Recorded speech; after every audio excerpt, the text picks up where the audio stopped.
शिक्षण दिलं पाहिजे. म्हणून पहिली शाळा उघडली. ती पहिली शाळा उघडल्यानंतर त्यांच्या अंगावर शेण भिष्टा दगड फेकणारे कोण होते, तर त्यांच्या अंगावर दगड फेकणारा जो विचार होता, शेण फेकणारा जो विचार होता, तो विचार भारतीय जनता पक्षाचा विचार होता.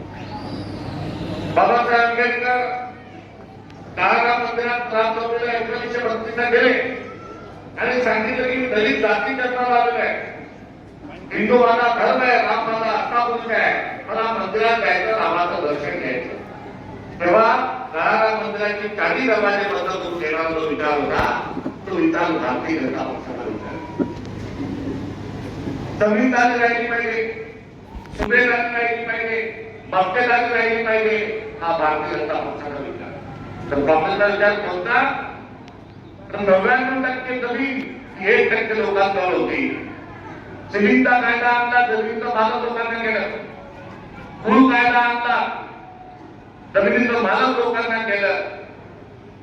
गरिबी हटाव कार्यक्रमांचा लोकांना जमीन देण्याचा 7 गावांचं काम काँग्रेसने केलं. वन हक्क कायद्याच्या माध्यमातून या देशाला 7 नाव हे निश्चित करण्याचा अधिकार भारतीय जनता पक्षाने आज काँग्रेसने दिलाय. तर भारतीय जनता पक्ष काय करते, तर 7-12 कोरा करण्याचं काम करते. 7-12 कोरा म्हणजे काय, तर तुमचं माझं आपल्या आज्याचं आपल्या बापाचं नाव बोलवून त्यांना काढायचं. सगळ्या जमिनी कोणाला द्यायच्या, कोणाला द्यायच्या, आराणी आणि आम्हाला सगळ्या जमिनी त्यांना द्यायच्या. नवी मुंबईचं विमानतळ दिलं, मुंबईचं तुला विमानतळ दिलं, कोकणातले ते वेगवेगळ्या जागा आहेत, वेगवेगळ्या खाणी आहेत, त्या दिल्या. धारावीची झोपडपट्टी दिली. एवढं करून काय त्याचा मोठा हिशोब आहे, तो हिशोब मांडला तर तुझे डोळे करतील. मात्र या जिल्ह्याला धाराशिव जिल्ह्यात आल्यानंतर तुमच्या जिल्ह्यातून 2 रस्ते झाले. एक चाललाय शक्ती महापीठ आणि दुसरी कोणत्या आलं बांगुरांची चेन्नई ते सुरत, चेन्नई इतकं चांगली. आता हे 2 रस्ते जात असताना कोणा सांगते याचाही विचार आपल्याला समाधान करावा. गडचिरोलीला 5 खदानी आहे, त्या खदानी लोखंड सापडत आहे. तिथल्या मातीचं जे लोखंड आहे ते 60% मातीचं लोखंड, 60% खदान आहे.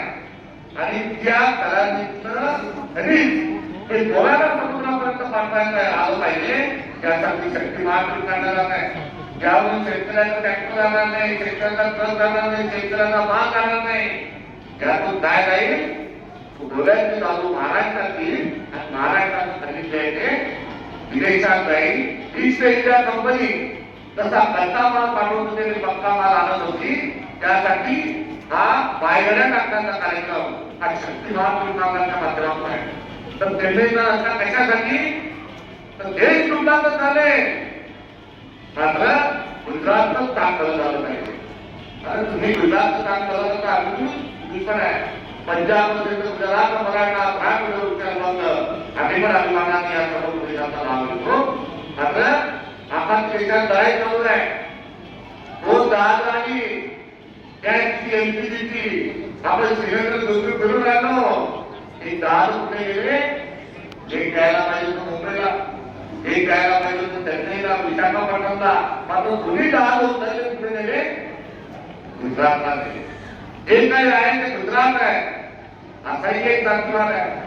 आणि या सर्वांच्या माध्यमातून आपल्याला सर्व भूमिका सांगण्याचं तात्पर्य काय, तर आता आपल्या देशाचा जो पंतप्रधान आहे त्याचं नाव आहे नरेंद्र आणि काम आहे नरेंद्र.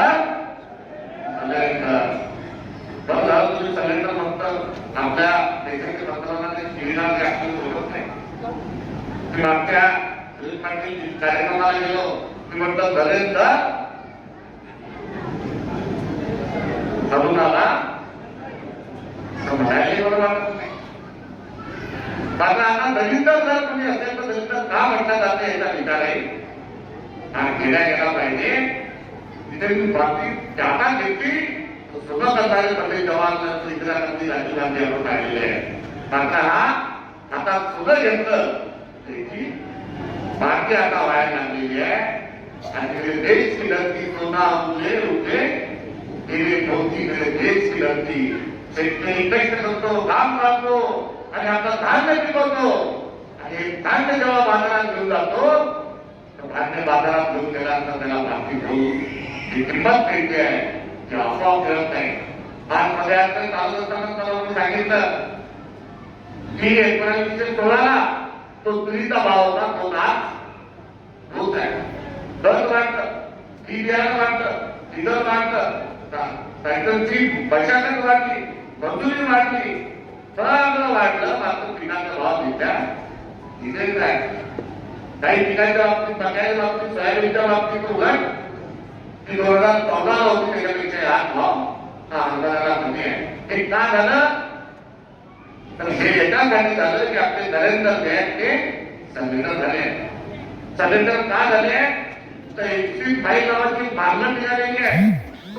आता कुठे मागणी घेत काय नाही दादा मी मजेशीर रामराव आहे. एक बातमी वाचली एक व्हिडिओ वाचला की खराब पिकारीवर आणि ध्रुवम आघाडीवर काय काय आता बोलावं डोक्याच्या लोक काम करत नाही असे सगळ्या भानगडी चालू आहे. बाहेरून कीर्तन आतून तमाशा नावाची एक म्हण ऐकली होती. मात्र बाहेरून तमाशा आतून काय टाळ्या पाहिजे बोलायची सोय नाही. आता एक नवीन विचित्र आणि एकूण भर या भारतीय जनता पक्षाच्या लोकांनी दिली आहे. अरे काय आहे तर लहान लहान थोड्या मुलींच्या सोबत वेगवेगळे जे जागे आहेत वेगवेगळे नेते आहेत त्यांनी केलेले चाळे आहेत त्या चाळ्यांचा उल्लेख त्या चाळ्यांचा विरोधाने त्याचा संकल्प काही नाही. आपल्या देशाचे जे पेट्रोलियम मंत्री आहेत ते सातत जात होते आणि मोदींच्या संदर्भात निरोपांची विचार देवाणघेवाण करत होते. मोदी साहेब इस्रायलला जात होते, अमेरिकेला जात होते आणि नेमकं काय भागवत त्याच्यामध्ये मोदी साहेब तुमची शेपूट अशी का बनलेली आहे हे आता त्या देशातल्या लोकांना कळलं का नाही कळलं हा विचार नंतरचा आहे. मात्र जगभरातल्या लोकांना कळलंय आणि आता एक नारा देशभरामध्ये बंद होतोय गली गली में शोर है हे आज जगभरामध्ये ही माहिती गेलेली आहे आणि आपले नरेंद्र मोदी डोळ्यात डोळे घालून पाहत नाही. पण एक चप्पल मिनिटाची खाती लोकांनी मतदान केलं आणि चप्पल मिनिटाची खाती ही 5.5 मिनिटाची कधी झाली मला कुठं कधी लागला हे कोणाला कळलं नाही. ऑपरेशन सिंधू झालं, भारताच्या लष्करांनी शौर्य दाखवलं, भारताचं लष्कर पाकिस्तानमध्ये घुसलं, लढाई सुरू झाली आणि आता भारत जिंकतोय अशी परिस्थिती निर्माण झाली आणि ट्रम्प त्याचा फोन आला आणि भारताचा टंकाऱ्या पडणारा माणूस म्याव म्याव म्याव करायला लागला आणि चप्पल दिवसामध्ये एक बुद्ध मनात पडला आणि नरेंद्र झाला. पंतप्रधान सिलेंडर दोन सरदार वल्लभभाई पटेलांचा देश, founder of the nation Pandit Jawaharlal नेहरूंचा देश, दुर्गा ज्या महिलेला म्हटलं गेलं त्या इंदिरा गांधीचा देश, इन्फॉर्मेशन टेक्नॉलॉजी मध्ये सर्वांना आपल्याला पुढे घेऊन जाणारा राजीव गांधींचा हा देश, महात्मा गांधींचा हा देश, मौलाना अब्दुल कलामांचा हा देश, बाबासाहेब आंबेडकरांचा हा देश पुढे पण वाचणार नाही. हा स्वाभिमान भारताचा आहे आणि हा स्वाभिमान लहान होण्याचं पाप या देशाच्या पंतप्रधानांनी केलंय आणि त्यांच्या विरोधात संघर्ष करण्याच्या अनुषंगानं आज आपली पर्यायता होती. पार्लमेंटमध्ये राहुल गांधींनी एफसीफाईचा उल्लेख केला. पार्लमेंटमध्ये राहुल गांधींनी पोट चोरीचा जो मुद्दा आहे तो त्या ठिकाणी काढला. राहुल गांधींनी एकंदरीत विदेश नीतीच्या संदर्भातली भूमिका त्या ठिकाणी मांडली. इराणच्या बाजूने उभं राहत असताना आपण काय इस्रायलच्या बाजूकडे जातो या संदर्भामध्ये काय वृत्त असलंय याचा खुलासा त्या ठिकाणी विचारला आणि राहुल गांधींना वारंवार बोलू दिला जात नव्हतं. राहुल गांधींनी आराधी आणि अंबानीसाठी हे पंतप्रधान काम करतात हेही सगळं सांगितलं आणि स्त्रीचं नाव घेतलं, सगळे वाभाडे काढले आणि आपल्या देशाचा पंतप्रधान पळून गेल्या आणि पळून जाऊन काय केलं? पहिला फोन कुणाला लावला? कोणाला लावला? ट्रम्प तात्याला फोन लावला आणि फोन लावून काय सांगितलं की तुमचा विदेशातला जेवढा शेतीचा माल असेल तो भारतात येऊ द्या, तुमचा मका येऊ द्या, तुमचा कापूस येऊ द्या, तुमचं सोयाबीन येऊ द्या, तुमचं सफरचंद येऊ द्या, तुमची मोसंबी येऊ द्या, तुमची साखर येऊ द्या, तुमचं काय आहे ते येऊ द्या, हे तुम्हाला आवडणार नाही. कोणतंही आयात शुल्क लावणार नाही आणि या एकंदरीत फोन आणि या केलेल्या संपत्तीला अमेरिकन डील म्हणतात. आणि तुम्हाला मला आपल्या शेतकऱ्यांना या भारत मातेला विकण्याचं काम कोणी केलं? नरेंद्र मोदींनी त्या ट्रेन डीलच्या माध्यमातून केलं. आज आपण जे चाललो त्या चालण्यामागचं एक कारण होतं ते ट्रेन डील रद्द करा, ही भूमिका घेऊन आज आपण रस्त्यावर या ठिकाणी चालू. हे चालत असताना आता लढाई चालू आहे. आता हे सगळं लढत चालत असताना भारतीय जनता पक्षाने एक खेळ सुरू केला आहे. त्याचं नाव आहे पैसा फेक तमाशा फेक. निवडणुका आल्या की फेका पैसे आणि त्या पैसा फेक तमाशा फेक करता करता नागरिकाला नागवलं, नागरिकाला उभं केलं, नागरिकाला स्वाभिमान तुम्ही कुठे काम करण्यापासून वेळ लागली आणि आता नागरिकांना होता राजकीय बुलबुलकी पैसा केलेला. किती वाईट परिस्थिती आज आपण ठेवली आहे.